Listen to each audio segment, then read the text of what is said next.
you wanted the best, you've got the best podcast. The hottest podcast in the world. The Chris Voss Show, the preeminent podcast with guests so smart you may experience serious brain bleed. The CEOs, authors, thought leaders, visionaries, and motivators. Get ready. Strap yourself in. Keep your hands, arms, and legs inside the vehicle at all times, because you're about to go on a monster education roller coaster with your brain. Now, here's your host, Chris Voss. I'm Chris Voss here from the ChrisVossShow.com. And there you go, ladies and gentlemen. Welcome to the show. We certainly appreciate you guys tuning in. As always, for 16 years and 2,000 episodes? I was going to say 20,000 episodes, because it kind of feels that way. We've had so many amazing people on the show, and it's just like a library we call the Netflix podcasting. You can go through and binge whatever you want to binge. You can politics, entrepreneurism, all the greatest minds, all the greatest romance novels, or we have a lot of great romance novels, people on the book. Anything you can find is on the Chris Voss Show, because we do about 3 to 4 shows every weekday. And the information you're going to learn will change your life. And if it doesn't, you better go back and listen to them, because otherwise I'm going to come out there and visit you and make sure that you get the point of every podcast. No, I'm just kidding. We're not going to do that. I don't have that kind of time. So, guys, we had an amazing entrepreneur on the show. We're going to be talking to him about his insights, how he built a very successful company, and he's going to tell you all the secrets where you can build one too. Boy, that I just put a lot of pressure on him, but no, we're not going to make him do all that. We don't, there's a lot of work that goes into that sort of thing, but he's going to give you some tips and tricks maybe, and some advice on how to do what he does. So we'll be talking to him. In the meantime, refer the show to your family, friends, and relatives. We're begging, we're pleading. Don't make me get on my knees. Tell them to go to goodreads.com/Chris Voss, LinkedIn.com/Chris Voss, Chris Voss 1 on the TikTokity, and I think that was all of it. It's on the internet. Just go find it. That's what Google's for. It's on the front page. We have Justin Fortier on the show with us today. He's the founder and CEO and CTO of FYC Labs. He's a tech entrepreneur, advisor, and influencer leader in the San Diego and Sacramento area. He evidently avoids LA. Well, what's with that? He just skips. He skips from one end of the island of California to the other. His boutique agency grew internationally, capturing clients such as Remix, cameras are in front of the way here. National University, Budweiser, and Pepsi. He's been recognized on several top lists for web design and development. He's been named as a finalist for CEO of the Year twice by the San Diego Business Journal, and was recognized as one of the top 50 most influential business leaders in San Diego by San Diego Daily Transcript. Boy, next time I go to San Diego, I'm calling him to show me around town. In addition, he holds top-level technical business advisory positions at 11.2 Ventures, Blush Design Incorporated, Edvo, ORF Finance, and what is that? Intra-Ratio? Yeah. Corporation. There you go. I learn new words. That's why we do the show. He has held technical executive roles for Blockchain Innovators, XYO Network, e-commerce game changer for Days, and manufacturing technology SaaS Intra-Ratio Corp again. Welcome to the show, Justin. How are you? Great. Thanks for having me. Thanks for coming. We certainly appreciate it. Give us your .coms, wherever you want people to find you on the interwebs. Yeah, check us out at fyclabs.com.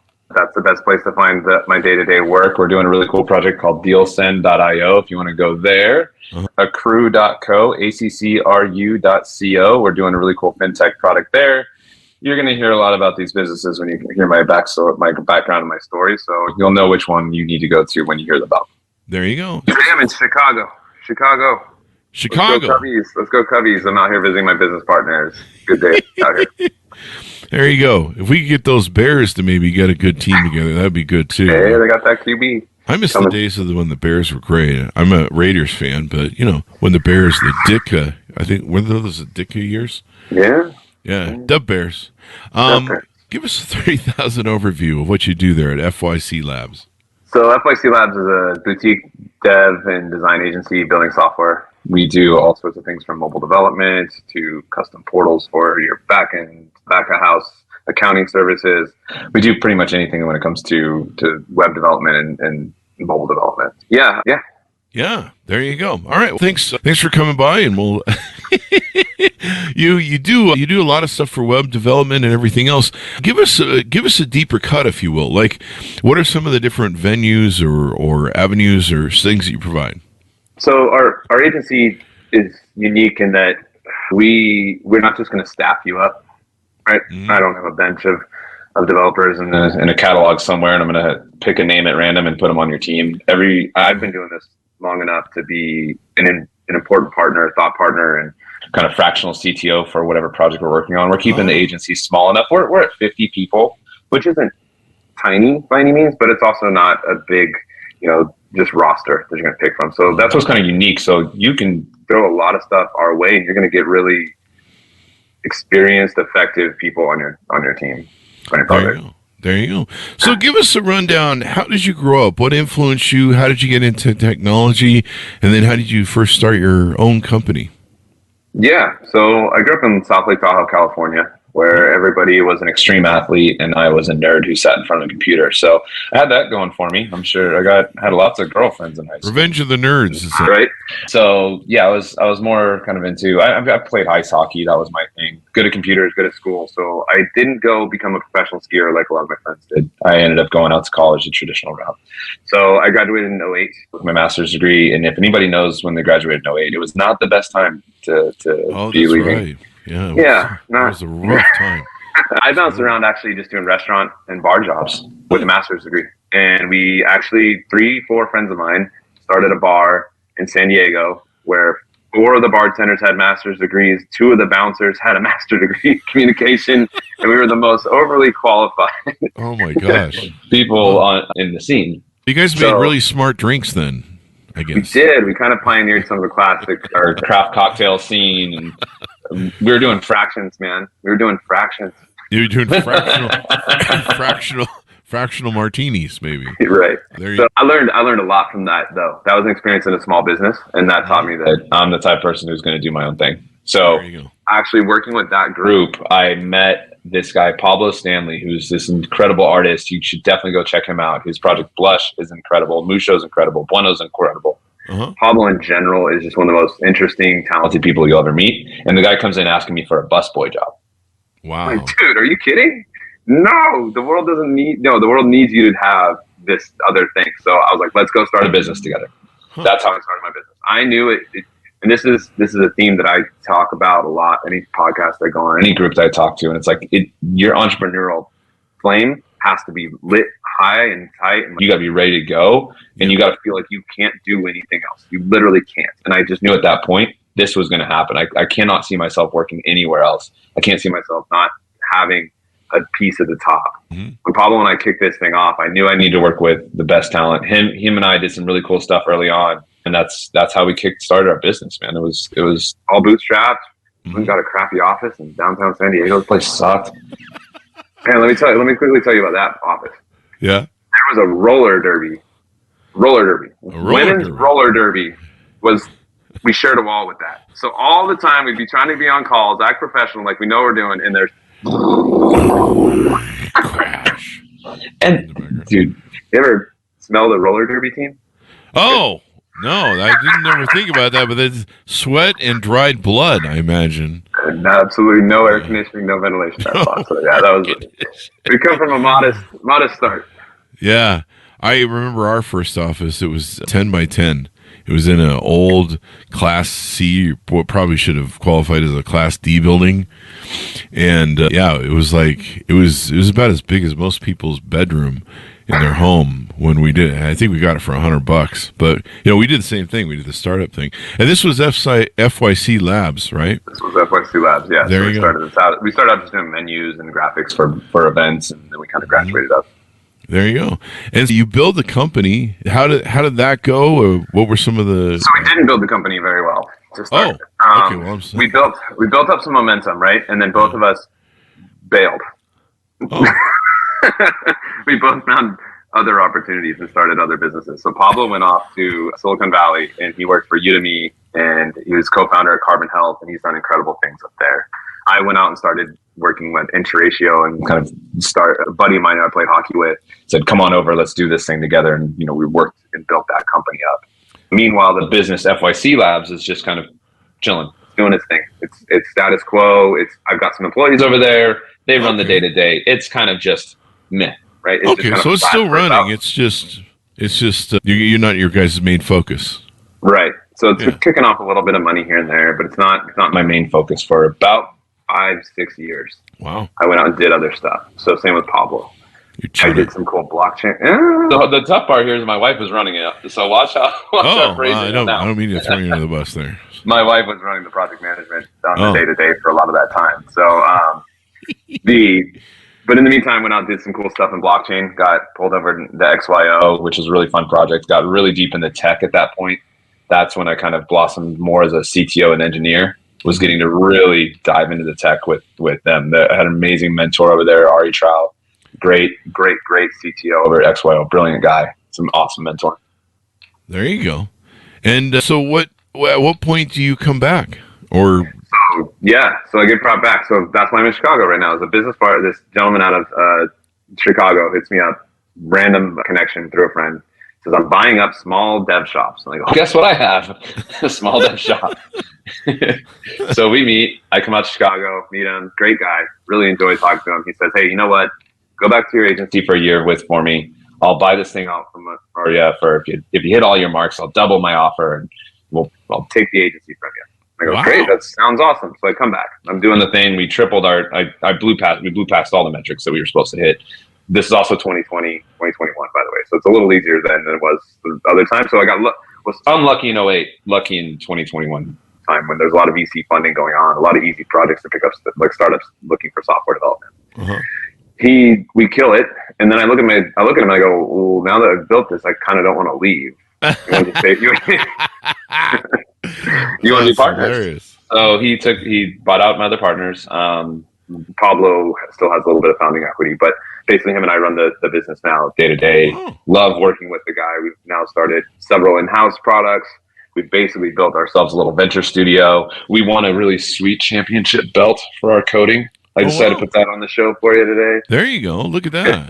Yeah, we've done a lot of really cool stuff together since. That's why I came back, and the company's grown, from 4 people to 50 people in just a few years. Nice. And so you built it back up. You find that it's you kind of abandoned it there, but to be frank, that it's hard to grow a services business. So now we can help out your viewers here and kind of teach them a little about what are the things I've learned along the way. There you go. Scaling. Let's talk about that. Let's give some people something to chew on, right? I love services businesses. They're great. They kick off cash. They help jumpstart other businesses. Mm-hmm. They give you a sense of purpose. They teach you a lot about systems, but they are extremely difficult to scale. Mm-hmm. It is really hard to go out and scale up a services business, and really you're gonna be exhausted. Your employees are gonna be exhausted. Yeah. Why is it hard to scale it? What's you're literally just reselling time for the most part in a service business, and that's a pretty tough resource to gather, right? And, just turned 40 times. Time is the most fleeting asset I have, right? So that's true. And you kind of are the company, and your employees are the company. When you're selling a product, they're easily replaceable. I suppose you can just put AI in and fire everybody these days. That's what they're doing. But with service business, you've got to keep good talent. Got to keep good talent, and you have human variability, right? People get sick.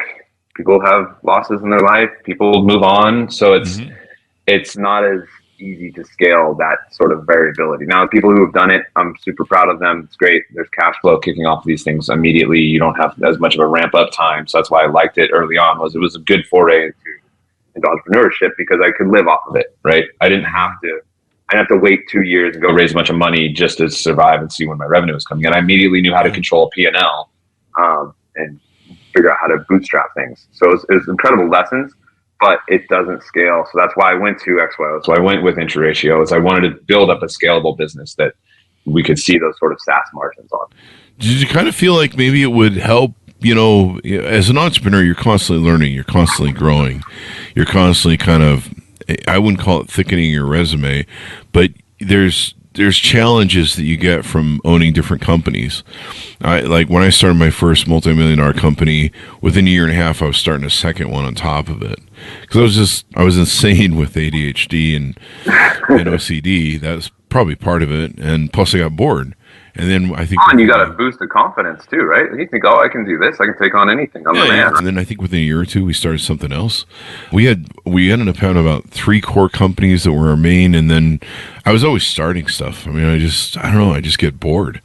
And I'm like, let's see if we can make this thing fly. And it was kind of like the adventure of learning new stuff and trying new stuff. And sometimes you learn stuff that you can take back to what your main core companies are and make them go. And so it's kind of a thing where if you pick up some knowledge base, you might be able to use it in your toolbox. So check this out. Here's how we approach that. And this is where the guys who I worked for that bar, I told you, it was an amazing group of small business owners. They created something called Consortium Holdings down in San Diego. It's a loose group of LLCs, all different businesses, of bars and restaurants and hospitality down in San Diego.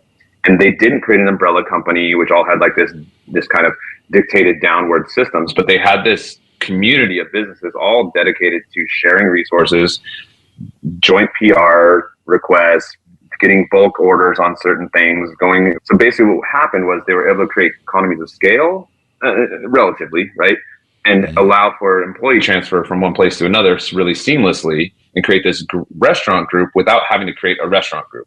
They didn't have to create this big umbrella thing, but they did have a consortium of smaller LLCs that they could find other small investors in. And I thought, man, what if you did that for services and tech companies? So what we've done, my partner and I have different angel investments that we've done, different startups that we've created ourselves, and different services businesses that we own. And we've created a consortium that allows us to, like you said, if you're getting bored, you can always pop over to one or the other, but you're always contributing toward a rising tide, right? So all these boats are rising up with this tide because you're contributing better systems from one that you've learned over here. You bring that system over to there, you bring the systems over, and then what you do is you can also get employees who are bored. Hey, they're getting tired of working agency work. They're getting tired of demands, deadlines. Let's move them over to this product company for a few months. Let them chill out. Let them explore, experiment, and do some cool things, and pop them back over the agency because we need a cash flow. It's been incredible. It's a really cool model. We call it Fractal Group. The Fractal Group. Wow. Yeah. So a lot of fractional CTOs and things that we see. You know, we've interviewed a lot of fractional CTOs on the show. And it's kind of an interesting thing. When I first heard of it, I'm like, "What? You're like a part-time CTO? Like, what is that?" I love it because there's a diminishing return on a CTO when I've been that guy. At a certain point, I'm just another engineer. So that first 6 hours of my day may be super valuable. The last 2, you might as well just hire a kid out of college. Yeah, and maybe that's the future. You know, we just work things that way, where the transition. It's interesting how you guys do that. So it sounds like there's a group of people that are like yourself who like that mobility, being able to move around to different projects, play with different things, you know, expand your mindset on different things. Yeah, and you're creating some diversification to when there's downtimes in one industry, come back and the other one helps out. So we've given cross-company loans. We've given cross-corporate guarantees to help one smaller business get a line of credit when the other one, you know, wasn't quite big enough yet. FYC would create a cross-corporate guarantee for one of our other Fractal groups, one of our Fractal businesses. And that helped jumpstart that business because otherwise without that, they would have gone back to the sharks and the VCs and the angels, which love you guys, but no, I don't want to feed my little babies to you yet. Yeah. So do you see this maybe as a potential future model for business and other, you know, a model that other people could adopt in that? I think it's been going on for years and just sort of these like loosely grouped together consortiums and syndicates and just friends, you know, creating community among businesses has been going on for a long time. Formalizing the model, yes, probably. I could probably go kind of work with some other folks, but a lot of entrepreneurs are sort of, great phrase that I heard, want to go fast, go alone. Want to go far, go together, right? So that's what we're sort of approaching. And I think a lot of entrepreneurs kind of have that one track mindset. I got to do my thing and I got to grow. But I think there's a bunch of us out here who really, they would rather build medium-sized businesses with their friends than one big business alone. Yeah. You know, that's kind of interesting. After my partner left, I didn't have a board or a partner anymore, and it was just me running our companies after 13 years. And it was kind of left a vacuum because I at least had a sounding board. You know, I was always the visionary. And so I created what I called my virtual board of directors, and I called them a bunch of entrepreneurs that I knew and friends of mine, and I said, hey, I need somebody I can bounce off ideas. You know, if I'm thinking about innovating something or trying something new or working on some new, you know, widget, I need somebody I can talk to and bounce off ideas. And, you know, business lawyers are expensive. And this is back in brick and mortar days. So you didn't really have the internet. And it was just barely beginning. You know, you had CompuServe, I think. Can I put up a bulletin board for business advice? There probably was one. But so there wasn't a lot of those resources that people have now. God, I would have killed to have all the stuff people have now. But well, you know what? I still have the analog version of that. I go grab beers with a couple of guys who I know are small business owners. That analog version is awesome too. You know, there's something special to that. And so, yeah, we would all give each other advice, and we created our own little board of directors. I called them up and I said, hey, you know, if I can call you maybe and bug you sometime about some ideas I have, you got an open line to bug me. And it worked really well, kind of like the beer thing. Yeah. But I like how you guys have taken it next level, where you have, you know, funding, and, you know, you're kind of all working on each other's projects and stuff. Yeah, I see a lot of my friends who start small businesses, and they kind of hit these ceilings so quickly. Yeah. And if they just had a group of friends who would take a little bit of risk with them, or kind of give them a little leg up, they would make it past that next hurdle. A lot of them just don't make it past the next hurdle because they're trying to do it alone. Oh, come here, let me just help you out. We'll give you this extra little system. We'll kick off. We'll give you a $10,000 loan to get past this, so you don't have to go raise money. Like we can make this work together. Yeah. And if there are more businesses kind of helping each other like that, I mean, don't get me wrong, business is cutthroat, is competitive, but I'll take all the friends I can get against that. Hey, rising tide lifts all boats, man. I mean, that's kind of, you have to look at it. But I love this concept as a business model because, you know, maybe there's a future to it where everybody could do it or become more scaled and get his own business license or something. Yeah. But I love the concept because, you know, you're right. You're stuck because there's some tool that you need, or there's some combination of stuff you haven't figured out yet. And if you just get that one tool, it turns the lights on to a whole different area. And, you know, you can hire expensive business attorneys, you can hire expensive business consultants, you know, but not everyone can afford, you know, what Kenzie and company come in and fix your shit.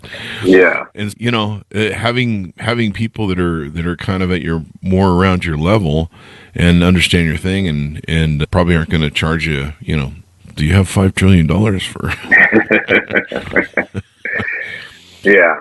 It's been cool. So that's kind of the story. And there's a lot of cool little things that I've learned along the way. Again, the downside of this model is I work my ass off. I'm working all the time. You know, we've got context switching. It's got to be something you got to get real good at real fast. I just got off a call talking about EDC Las Vegas, which it's an electronic daisy carnival, and 400,000 person electronic. I do not know how to dance, and I don't know how to do like DJ. Well, do enough bowling and you'll learn to dance. That's how it works at EDC. I lived in Vegas for 20 years. I know how EDC works. There you go. Yeah. So we're going to go out there. We won a media contract out there. So we're going to be shooting and doing the live stream for that whole show. It's amazing. That should be awesome. Project that we won. Yeah. That super is cool. Huge show. That thing takes over the town when it comes to show. And like I said, just turned 40, so it's gonna be a trip. My wife and I are 40-year-olds hanging out at EDC, trying to pretend we still got it. The Vegas locals that I know, they dress up, and all the hot chicks go to it. Man, they dress up in some funky outfits or to the nines, and it's kind of like Halloween almost sometimes. But let's go. It's a crazy party. I think the only time they've canceled is with storms. I think one year they had to cancel because a storm came in. It was like crazy winds or something. I can't imagine the amount of money lost if something like that happened. And I imagine now they have snipers for everything. I just noticed something the other day. I lived in Vegas when that guy was sniping everybody out to Mandalay Bay, and I had friends that were there. And so I was watching on TikTok, I think, a couple days ago, and there was some event they were having, a festival, a concert festival somewhere, I think somewhere in the Midwest or something, and they showed on the TikTok video how they had snipers on all the buildings around them. So they're not going to let that thing happen again. So it's kind of cool that there's that kind of level of security. What a wild concept, right? Like that we're all living in this world of. It's sad we've come here, but at least you kind of know that we're not going to let shit like that happen again. And don't let it slow us down either. We're going back out. We're having the terrorist cannot win. Exactly. So there you go. What more do we need to tease people out on what you do? Is there people you want to work with out in our audience? Because we put this on LinkedIn and stuff, services that you can provide to them, et cetera, et cetera. Well, there's something coming up right away. It's this event here. We're at Code Launch, and this one was from Dallas. We're at something called Code Launch in Minneapolis. So you'll see us hanging out there. Hopefully we'll win, but that's a really cool project where we're going to be collaborating with a startup. We're giving them, I believe it was $10,000 worth of free services to get their product off the ground. And we're working with a really great, that's a cool plug. If you want to keep an eye on what we're doing, obviously our LinkedIn is the best place to keep up with us being a business, right? Our LinkedIn or our Instagram. I'd love for people to learn more about Fractal Group. It's fractalgroup.io. And then Accru.co. We didn't get much into that, but that's a collections and accounts receivable business that we've started out. DealSend handles smart deal flow for investors and founders. And then that company I was just talking about heading out to Las Vegas, they're called FYM Agency. And they're doing really cool media work. So there's too much to pack into one single URL. So hopefully people will kind of catch up to what makes sense to them, or just reach out to me directly and I'll point you to where to go. We're doing cool things. There you go. Do companies have to be at a certain size or revenue area? What kind of companies work good with you that they're out there listening can... So we did a good job of kind of keeping our small businesses, a portion of our business dedicated to our small businesses and WordPress sites and websites. I mean, pretty small businesses, okay, come to us. We still have a WordPress and web design piece of our business, and those are okay. We're obviously looking for big projects, interesting problems to solve, a lot of fun stuff with AI and putting wrappers around GPT. I know that's the cool thing to do these days. So we're doing a lot of cool projects there. If you are a cool startup who wants to potentially look for some investment, we are angels. We have good ideas to good ways we can help you. We can bring you into this community and we can put you on our platform to help you raise money. So we're across the board. Now, probably too big would be, I don't know. Let's call it. Nope, there's too big. We'll take them all. All right. Well, you're not greedy, What was the other question I have for you? What do you see the future in everything you're doing of AI? Where are you at with what AI is going on and maybe how it might change the landscape of what you guys are doing? So I think when we talk AI, we're mostly talking about the impact of the LLMs in the last and the generative AI. It's kind of exploded in the last couple of years. And that's really AI has been around for a long time. We've been doing cool stuff with machine learning for a while. And that's not going anywhere. And the predictive stuff is not going anywhere. For us as developers, I'm not afraid of AI taking our jobs anytime soon. There's so much legacy stuff out there. There's so much lint going on. That's a good point. I never thought of that. There's still people working on Windows 10 or something, or Windows 7 or something. I think is really popular, isn't it? A boutique agency our size is going to be agile enough to be able to pivot between any one of these things. And we do a lot of DevOps and infrastructure type work. So that's not going anywhere. So for us, we're okay. Yeah. As for us as humans, I think we should be cautious as to where we're headed with this. It has a lot of power and it has a lot of ability to spread misinformation that we should all be really aware of. Deep fakes are not a joke. That is going to be a difficult thing, especially if we hit this election. Yeah, it's going to be really weird. There's people, there's a lot of, we're all having fun making, interesting art with stuff, but it's amazing how many people think the deep fakes or just even AI generated art is real.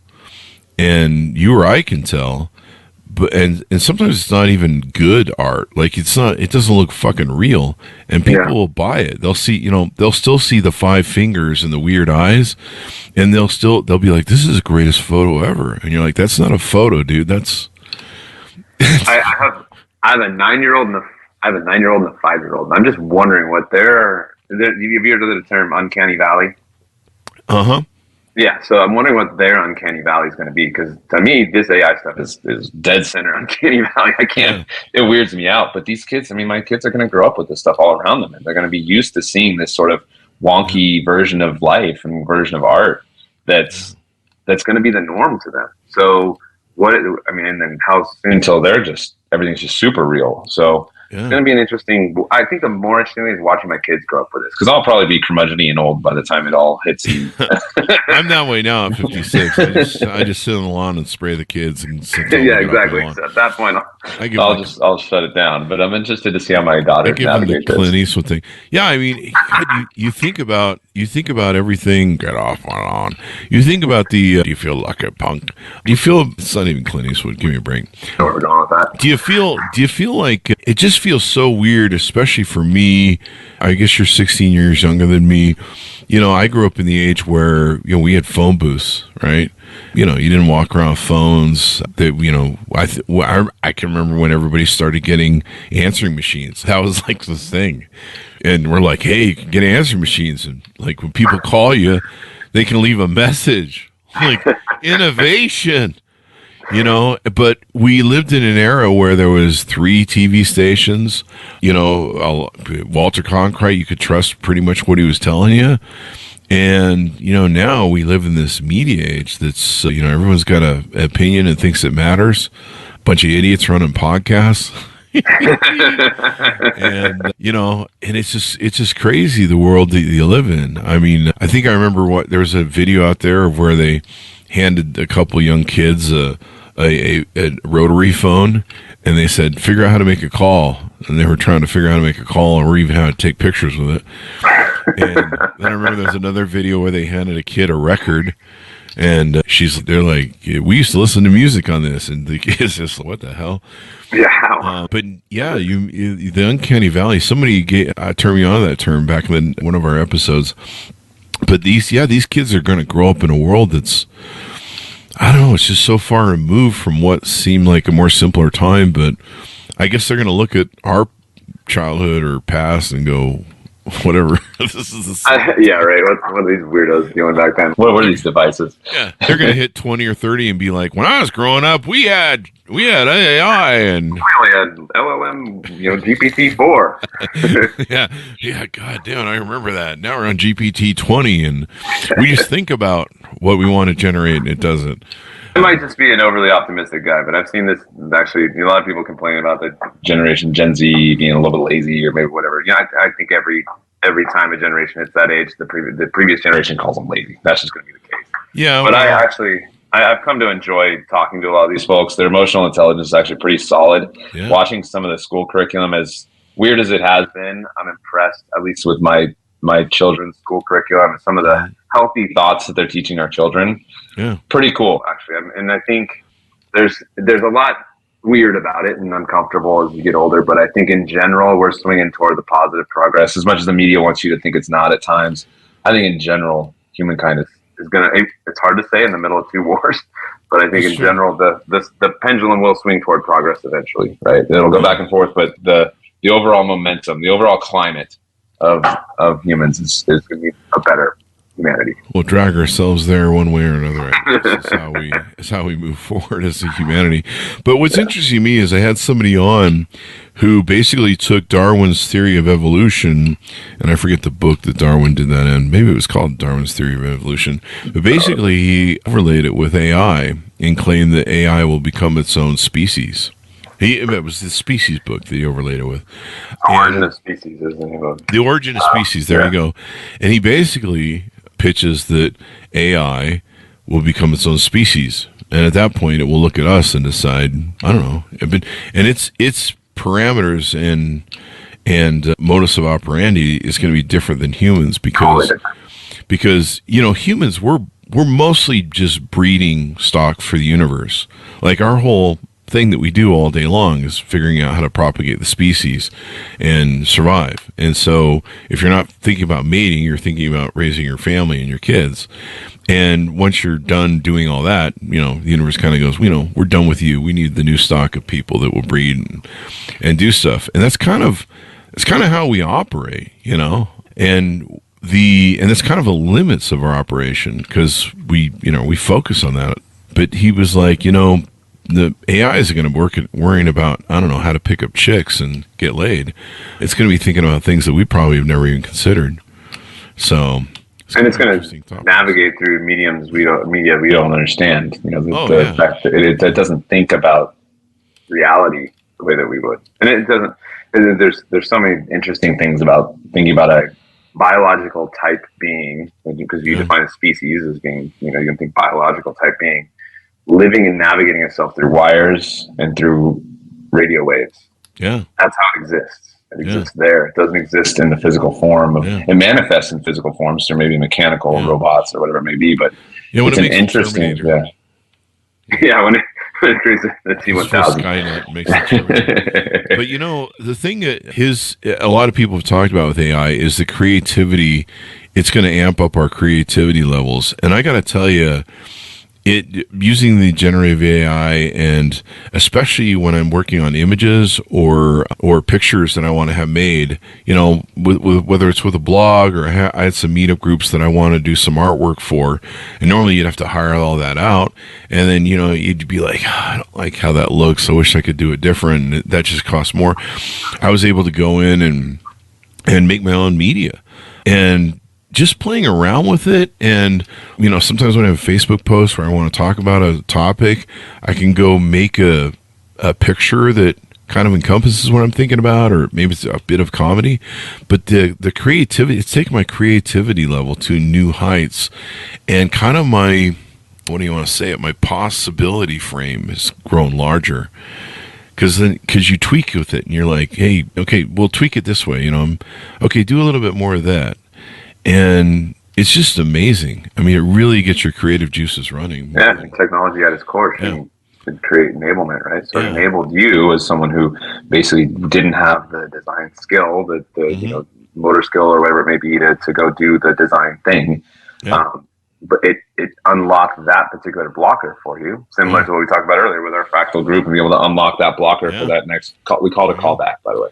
So we unlock that opportunity for the other group to increase your creativity and unlock that brain to go direct to. So it's really cool that it enables that part of our brains. And I think you kind of, as you're talking, it made me think maybe there's a competitive landscape here. Maybe we do have a survival of the fittest situation going on with AI, and maybe humans will suddenly become that much more enabled, or we'll get lazy with it. It's going to be an interesting coexistence. Some people say that's why AI will keep us around. It's because of the creative part, because we'll be able to create better than it will. Yeah. We have a weird imagination as human beings. But there's so many fun sci-fi thoughts you can have with this thing. But it's so funny how inevitably we personify it so quickly. Yeah. And think of it as a potential evil or bad. It just kind of is a thing. It's kind of how we work. Plus, we saw too many Terminator movies. Like every time you see that Boston Robotics dog or whatever run around, the music from Terminator starts playing. Dun, dun, dun, dun, dun. Yeah. Oh, shit, we're all gonna die. So this has been fun to have you on the show. Give us your final thoughts and your .com as we go out, Justin. Yeah, again, FYCLabs.com, best place to find me and talk to me. Go to LinkedIn, look me up on LinkedIn. I do pretty active on there. Appreciate the show. You do a great job. I love the broad spectrum of topics you hit along here. It's just been fun talking to you. So people keep checking out the Chris Voss Show. There you go. Thanks for the plug. I certainly appreciate it, Justin. We're the Netflix of podcasting. You can binge on anything. What's funny is people consume 96% of the shows, so they're literally just press and play and listen to everything. So it's probably insane if they're listening to romance novels and then moving to this and then moving to... But I learned so much from every show and everything, different ways of looking and paradigms and stuff. So great background, sound to be going on, and when you're maybe doing some work out in the yard or something. Yeah. That's usually what they do. Usually they do it when they're in the bedroom doing the whoopee thing with their significant other. I hear that's popular. No better aphrodisiac than the Chris Voss Show, guys. You heard it. Ever told me that. And if you're doing that, knock it off. I don't think that's appropriate. I don't want to think about that. Anyway, thanks for being on the show, Justin. Thanks for tuning in to my audience. Be sure to be good to each other. Stay safe, and we'll see you guys next time.